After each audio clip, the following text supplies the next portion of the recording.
Bienvenue dans ce nouvel épisode de podcast de La vie a un plan pour toi. J'espère que vous allez bien. Je suis hyper contente de vous retrouver pour un épisode qui sera pas comme les autres, en tout cas pas comme les derniers, parce que même si dans tous les épisodes, je vous partage des anecdotes, mes émotions, mes ressentis et mes apprentissages concernant la dépendance affective, il est hyper rare que je vous parle de quelque chose que je vis actuellement. Mais cette fois, j'avais envie de vous en parler parce que ça a un lien direct avec la dépendance affective et derrière ça, j'avais plusieurs messages à vous faire passer et notamment le fait que le chemin de la guérison n'est pas linéaire. Alors c'est quelque chose que je vous dis très souvent et auquel c'est important pour moi que vous fassiez attention, mais il y a plusieurs choses ces derniers temps qui m'ont fait me dire ok, il faut reparler de ça et ça me semble hyper important.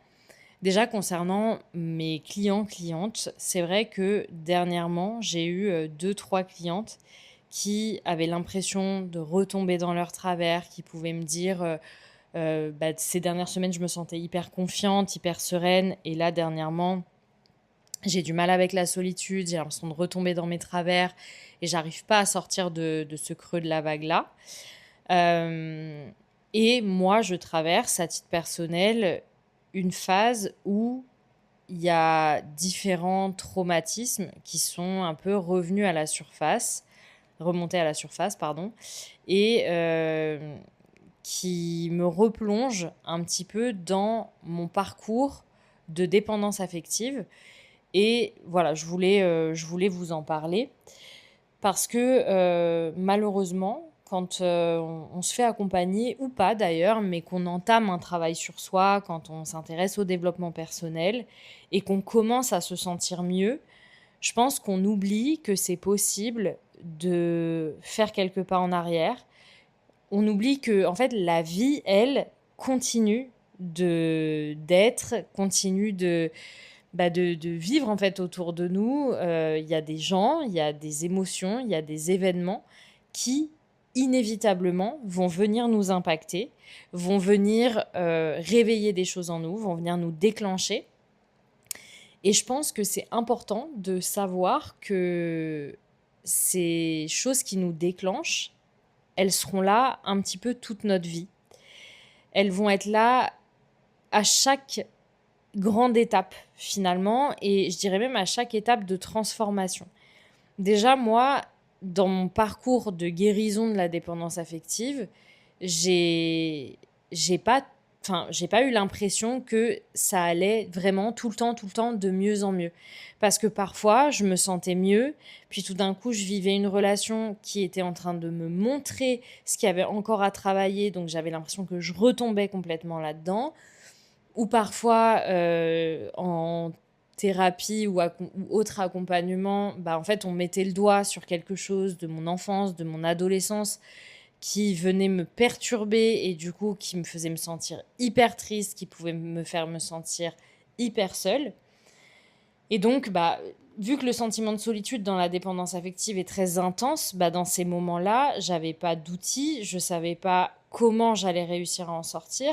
Et en fait, je pense que parfois, la peur de ne pas guérir est tellement forte qu'on se dit, mais en fait, j'y arriverai jamais. Alors que si vous êtes déjà en train de faire ce travail-là, vous avez déjà avancé, seulement c'est important pour moi de vous dire qu'il faut accepter que tout ne soit pas tout beau, tout rose, que toute votre vie, vous n'allez pas vous sentir absolument en paix, serein et sereine. Je ne vendrai jamais cette promesse-là parce qu'il y a des traumatismes qui sont tellement ancrés dans le corps qui vont venir vous déclencher peut-être à un moment de votre vie, peut-être que c'est dans 10 ans, dans 15 ans, mais ça peut arriver.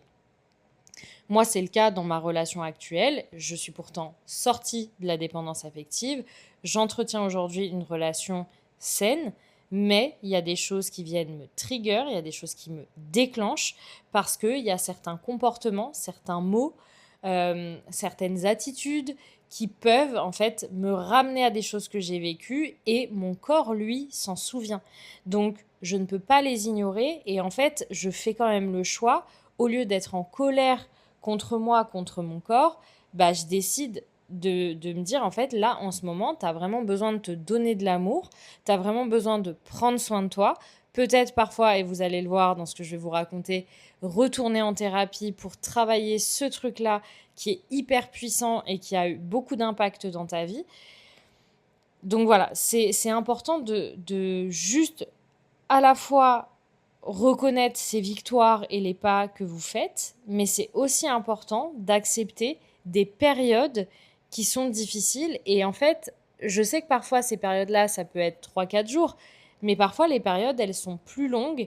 Et peut-être que quand c'est plus long, il y a quelque chose de plus profond encore à aller voir. Pour vous raconter un petit peu ce que je vis en ce moment, donc comme vous le savez, je suis coach depuis 5 ans, experte dans la dépendance affective et je travaille, on va dire, sur moi depuis, on va dire 2017, ça a été le début du gros travail sur moi, mais j'ai vu des thérapeutes depuis mes 15 ans. Un peu comme ça ponctuellement. Spoiler alerte, voir des thérapeutes ponctuellement, ça fonctionne pas très très très bien. Donc voilà.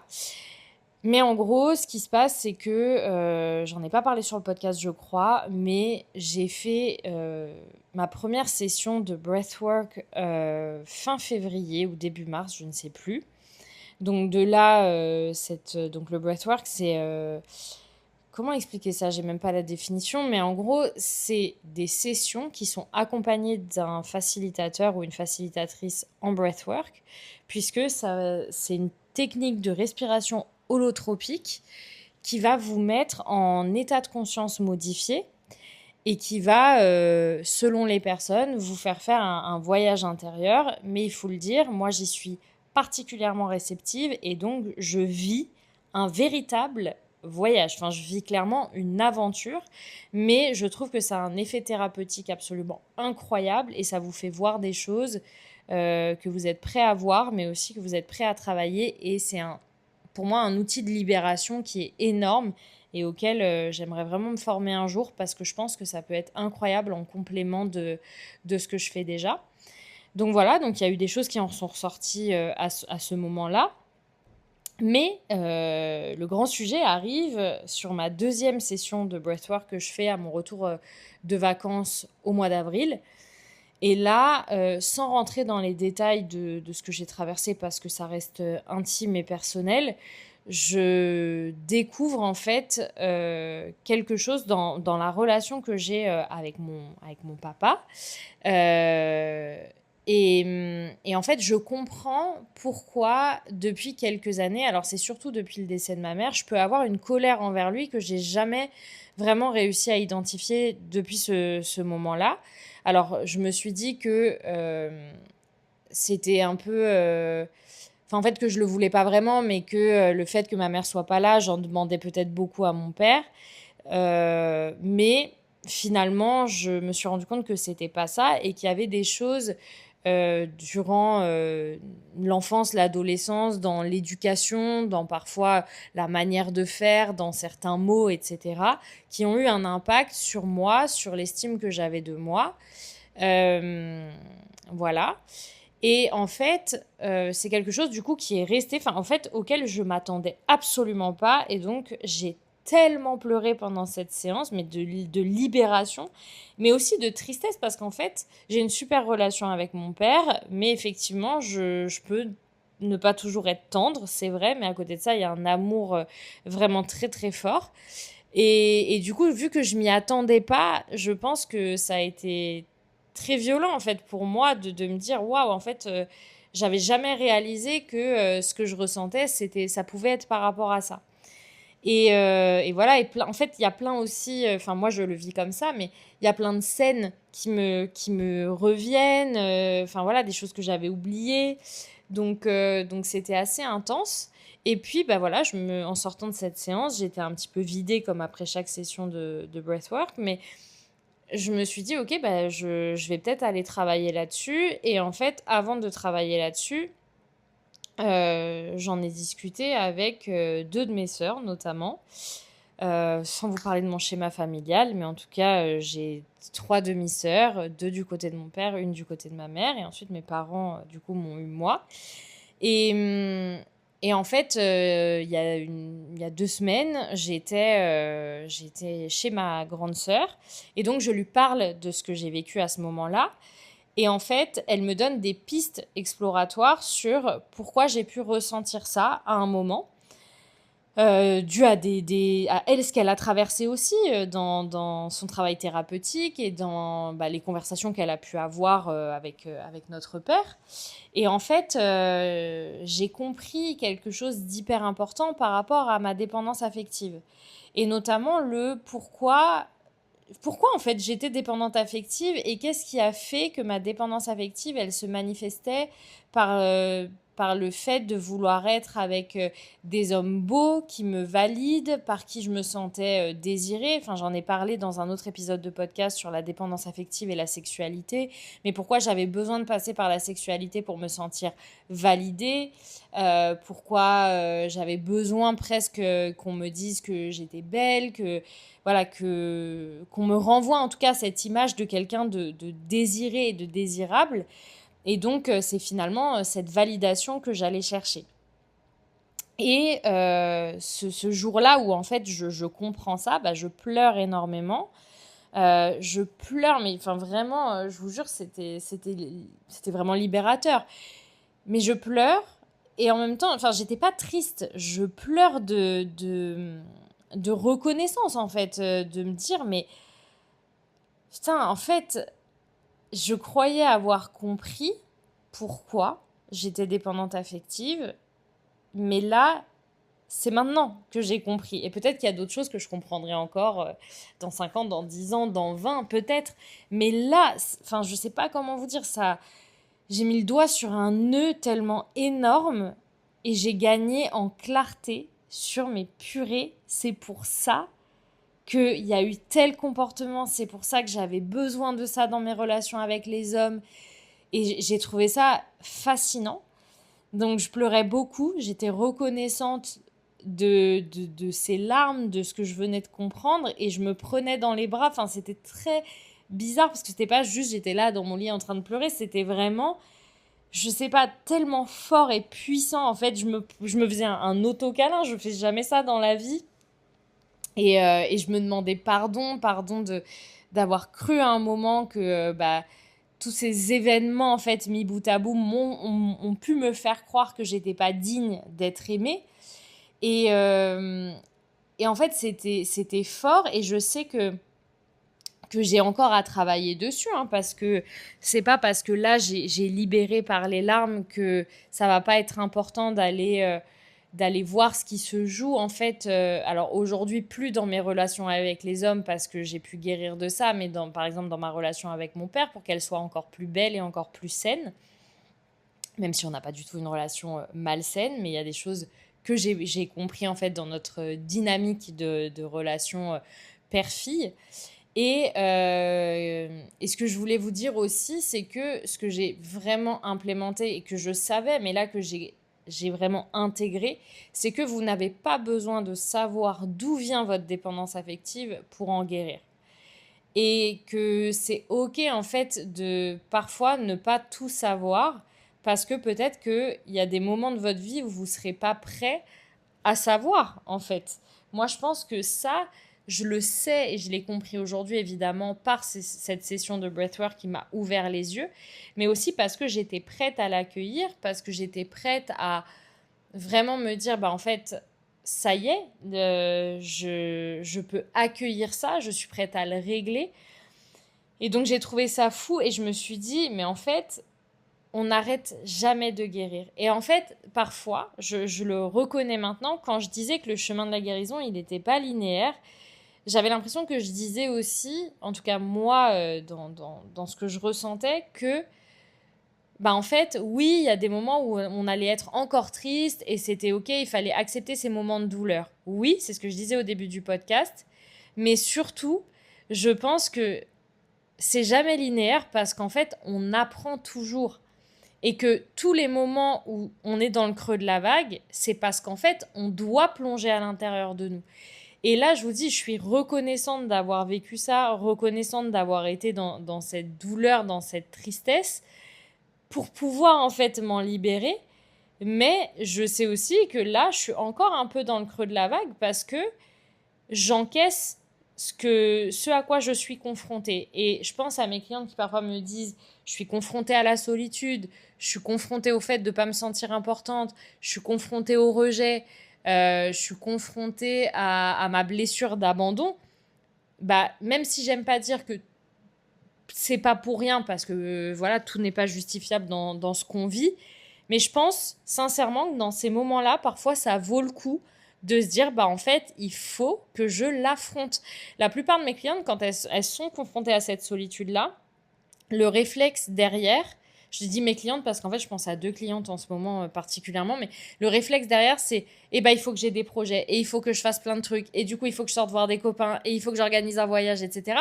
Pourquoi ? Parce que c'est la fuite de la solitude, alors qu'en fait, il faut accepter d'être triste, d'être dans sa douleur, d'avoir envie de se renfermer dans sa coquille, d'avoir l'impression qu'il n'y ait plus rien qui va, pour pouvoir en fait se confronter à ça, voir quelles sont les pensées qui sont là, quelle est la douleur qui est là, euh, pour ensuite pouvoir la libérer. Mais si on ne fait pas ça, on va être incapable de, bah, en fait, d'aller guérir et d'aller se comprendre et d'aller se connaître. Et du coup, on va vivre et revivre les mêmes schémas, les mêmes situations. Et en fait, les mêmes moments là de down où je me reconfronte à la solitude, c'est de nouveau difficile, etc., etc. Donc c'est pour ça que je voulais vous partager ça, c'est parce que en ce moment je suis dans mon creux de la vague, mais c'est là c'est un grand mot parce que j'ai l'impression d'avoir dépassé le creux, mais je sais que moi ça fait combien de temps que j'ai pas vu de thérapeute vraiment? Bah, ça doit faire 1 an et demi, je dirais. Même si j'ai fait d'autres choses, parce que j'ai fait du breathwork et que c'est aussi thérapeutique. Mais en tout cas, là, je sens que j'ai besoin de faire du breathwork encore. Même si j'ai eu besoin là de me foutre la paix depuis 2 mois et demi. Mais je sais que ça va revenir parce que c'est une pratique vraiment que je trouve absolument fascinante et incroyable. Je vous invite vraiment à regarder autour de vous s'il y a des personnes qui font ça et de vraiment expérimenter. Mais faut être prêt. Faut être prêt. Mais sinon, là, je sens que j'ai besoin d'un accompagnement qui soit un peu plus long pour parler à la fois de ça, de la relation directement avec mon père, mais aussi du décès de ma mère, parce que c'est quelque chose que j'ai un peu touché du bout des doigts, un peu effleuré ces dernières années, mais j'ai jamais vraiment été creusée sur l'impact que le décès de ma mère a eu sur moi et qu'il a sûrement eu aussi, en fait, sur la relation que j'ai avec mon père. Euh, et je trouve que c'est absolument essentiel de parfois plonger à l'intérieur de soi. Peut-être que pour moi, c'est une passion, mais j'ai aussi eu des périodes, comme je vous disais, où j'ai eu besoin de pas faire ça, en fait, de pas aller creuser, de pas être dans des discussions vraiment deep, de pas comprendre et de m'analyser, etc. J'ai pas toujours eu envie de ça. Déjà parce que je le fais avec du monde tous les jours pour vous accompagner à sortir de la dépendance affective. Et donc, je sais que c'est déjà intense pour moi, en fait, de le faire pour les autres. Mais du coup, quand je le fais pour moi, il faut que je sois vraiment en paix. Il faut pas que j'ai l'esprit saturé. Il faut que je sois dans une période où je prends vraiment soin de ma santé mentale. Et ce moment est arrivé puisque suite à ça, j'ai pris la décision donc de prendre soin de ma santé mentale, mais aussi physique, parce que j'ai besoin d'une grande reconnexion à mon corps, parce que voilà, tout ça en fait a eu un impact sur l'estime de soi. Et moi, l'estime de soi, elle a aussi beaucoup été abîmée sur le regard que j'avais sur moi et sur mon corps pendant toute ma vie, même si j'ai une bien meilleure relation à mon corps aujourd'hui qu'il y a quelques années. Mais je sens que là, il y a quelque chose qui s'est vraiment débloqué. Je ne peux pas vous expliquer le lendemain de ce début de nuit de larmes où j'ai vraiment libéré ça. J'avais l'impression, mais vraiment physiquement, qu'un poids s'était levé. Enfin, vraiment, j'ai comme digéré quelque chose et c'était moins lourd à l'intérieur de moi et c'est vraiment ce que je ressens maintenant. Mais je sais que c'est pas encore suffisant et qu'il y a encore des choses lourdes, qu'il y a des choses que je dois aborder en thérapie et qu'il y aura des choses que j'aurai à libérer directement avec mon père, par exemple. Donc, là, je vous donne cet exemple-là, mais honnêtement, ça peut être tout ce que vous traversez dans vos vies et qui pourra vous aider à vous libérer. Tout ça pour vous dire que vraiment, le chemin de la guérison, il n'est pas linéaire, mais surtout, il est infini. Et c'est une bonne nouvelle parce qu'en fait, combien de fois je me suis dit, moi, ça y est, à ce sujet, je pense que j'ai plus rien à voir. Mais la vie est venue me montrer que si, et je trouve ça magique en fait, parce que moi, je cherche pas à guérir à 100% de tout de suite. Je cherche à chaque jour me sentir encore plus sereine. Et en fait, à chaque fois que j'ai l'impression que je peux pas l'être plus, la vie me montre que si, en fait. Et que oui, je porte encore des choses, que j'ai encore beaucoup de bagages et beaucoup de choses lourdes dans mes valises. Mais je vis avec, mais surtout, je m'en déleste à certains moments.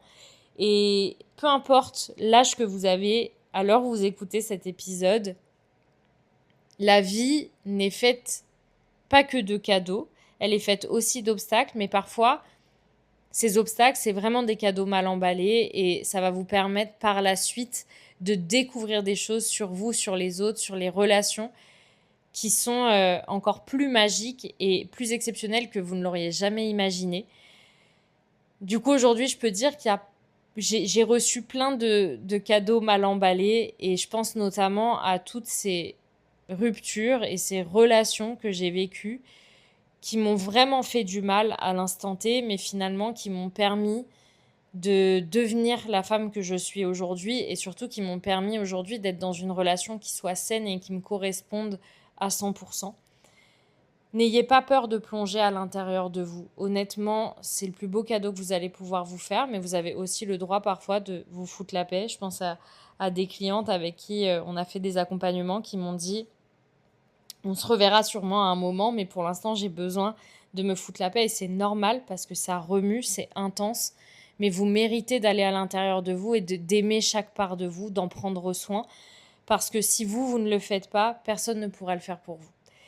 Voilà, cet épisode de podcast se termine. J'avais vraiment envie de partager ce moment, cette transition, cette période-là avec vous pour vous dire simplement que tout n'est pas tout blanc ou tout noir, tout n'est pas linéaire, que la vie, elle continue de tourner et le monde continue de tourner autour de nous pendant qu'on est en train de faire ce travail-là. Et donc, il faut accepter que ça fasse partie de la vie et en même temps, après ça, vous allez découvrir les plus beaux cadeaux du monde. Prenez soin de vous et je vous dis à la semaine prochaine avec tout mon amour comme toujours.